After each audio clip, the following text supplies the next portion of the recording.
What's up guys? Good morning, good afternoon na pala. So for today's video, babalikan natin yung lumang bahay namin dito sa probinsya na kung saan ay dito ko lumaki, pinalaki at dito ko lumaki, no? At ito ay makikita natin yung mga buhay probinsya talaga. So ayan, no, yung mga palayan. Yan, mga tubo yan. So ito yung bahay namin na nung time na dito pa kami nakatira.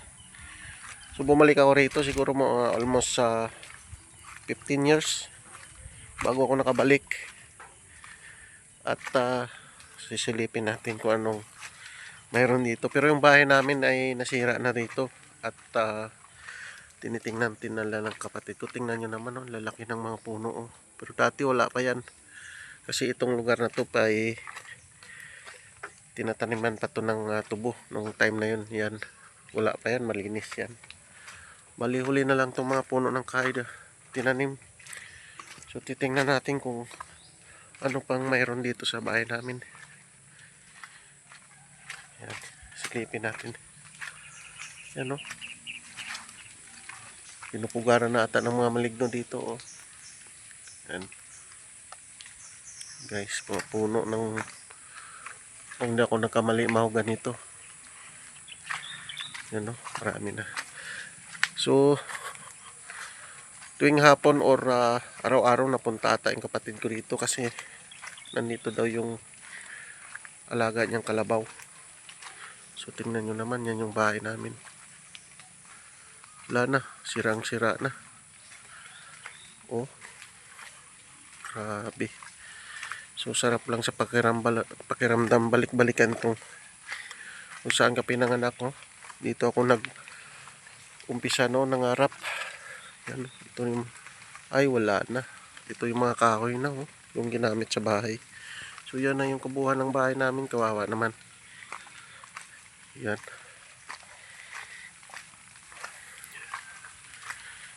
So yan. Ito yung puso. Gumagana pa ata yan. Ayan.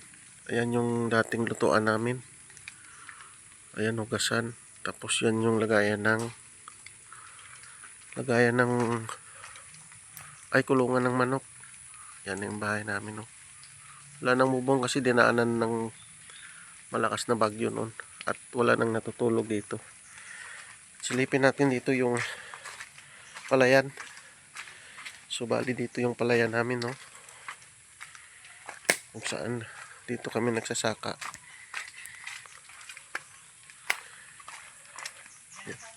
Din doon. Diyan daw yung kapatid ko.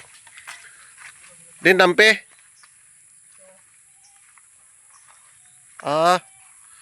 Ayun guys, andun yung kapatid ko. Di niya karbaw na. Platon tadi.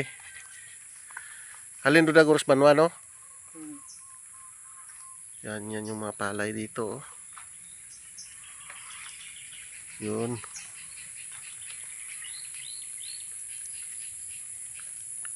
Yan, kasama ko si kapit, oh. Mag-video lang ako rito, ha. So balikan natin yung bahay. Pinakalumang bahay. Siguro mga almost 30 years na di na natirahan to. Ay, mayroon siya palang ano rito, oh. Alagang pato. Marami, oh. So dito kami noon nagluluto. Yan, ito yung lutuan namin. Ganito talaga yung buhay sa probinsya, no. Yan. Dito kami nagluluto noon. Alam ko. Yan, oh. Yan mo doon, may mga itlog, oh. Dami, oh. Nabugok lang, oh. Itlog ng pato, nabugok. Pinabayaan ng kapatid ko. Sayang. Sus, dami, oh. Ito yung pangkantay sa palayan. Yan. Ito naman kulungan ng baboy. Wala na. Mga alaala dito sa probinsya. Ito yung tirahan na kung saan ay Dito tayo pinanganak. Yan o. Oh, may ano pa siya dito. Bakal, pinabiyaan niya. Yan guys. Problema, hindi tayo makapasok. Nakapadlock. Yan o. Yan, may duyan pa dun o. Yan, tinitingnan lang to ng kapatid ko rito. Ikutan natin sa harapan. Bali, ito yung sa likod, no? Sa kusina. Ito yung sa harap. Yan yung bahay na to. Pinatayo to ng kapatid ko. Nung time na sa abroad siya. Pero dati kasi hindi pa ganito yung bahay namin, no? Sira-sira din na kugon yung bubong. So yan yung kabuuan, no? Yan. Dinanan na ng bagyo. Sayang yung bahay na to. Napakaganda ito nun. So yan, makikita mo. Biruin mo naman. Yung mga kapitbahay mo nandun, ang lalayo. Yan yung makikita nyo na yon. Bali, i-zoom natin ah. Yan, yung makikita nyo na yan.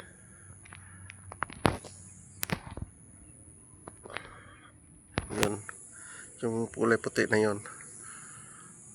Kawilihan nata yan. Pinaka-highway na yan ay. Alam ko.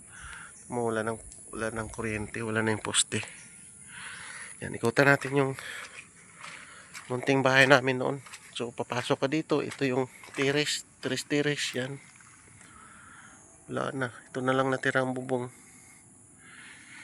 Dito ako noon natutulog ko. Yan, dito ako nagpapahinga. Wala na, hindi tayo makapasok. May nakaharang. Oh, tingnan nyo naman, oh. Daming mga kahoy, mga solid na kahoy. Yan.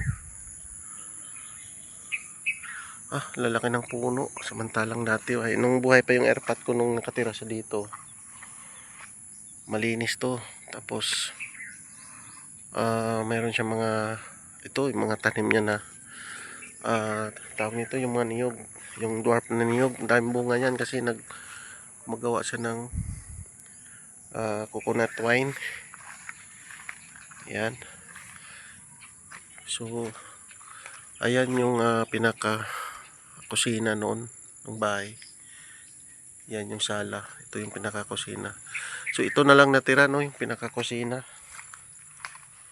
Pero siguro pwede pang matutulugan yan kasi may bubong pa naman. Yung CR magagamit pa yan. So, ang tubig dito nagpo-flowing lang galing dun sa highway. Napakalayo, no. So, yan yung puno ng niyog. Yan yung tanim pa ng tatay ko noon. Tingnan mo, sayang, no. Tayong bunga. Yan. Yan. Yung sarap lang balik-balikan yung mga alaala natin dito noon. Kasi siyempre dito tayo lumaki at dito tayo nangarap. Ayan, tingnan mo yung mga kapitbahay namin, oh. Lalayo. Siguro mga 3 kilometro yan. Andun pa. Yan. Lalayo. Tapos yun, banda doon, ilog na yan. Yan. Pag pupunta ako ng highway, ditong side naman. Yan, lalakarin ko siguro mga 5 kilometro bago ko makarating ng highway. Ayan, tapos dito, tingnan mo lalaki ng ano na to. Probinsya talagang dating sarap balikan, tahimik.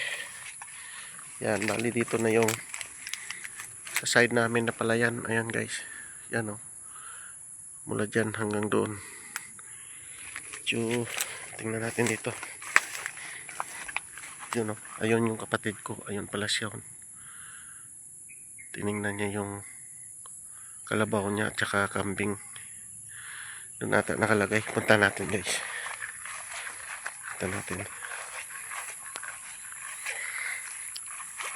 So, siguro hanggang dito na lang. Pero i-insert ko na lang yung video banda doon. Hanggang dito na lang yung ating video. At maraming salamat sa ating mga solid supporter.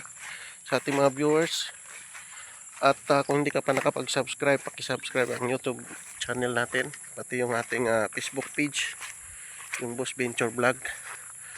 Ayan, kita-kits tayo sa aking next video na i-upload. At yun, bye-bye na lang at God bless. So, mabuhay kayo, tingnan nyo. Ang ganda. Alright, punta tayo doon. So guys, makikita nyo ito yung pinaka palaya namin. Ayan, no? Ang hina ng palay. Parang malnourished, parang di na kung ano gusto. Parang kulang siya sa alaga, oh.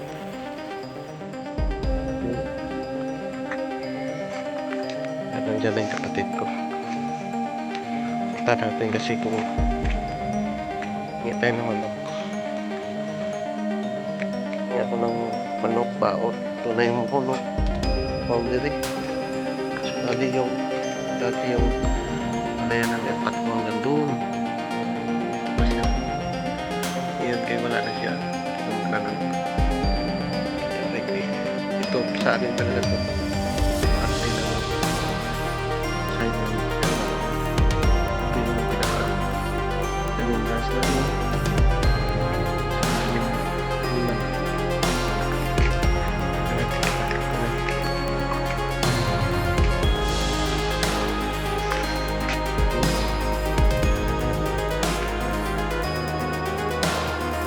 Parang ngayon na yung ganda.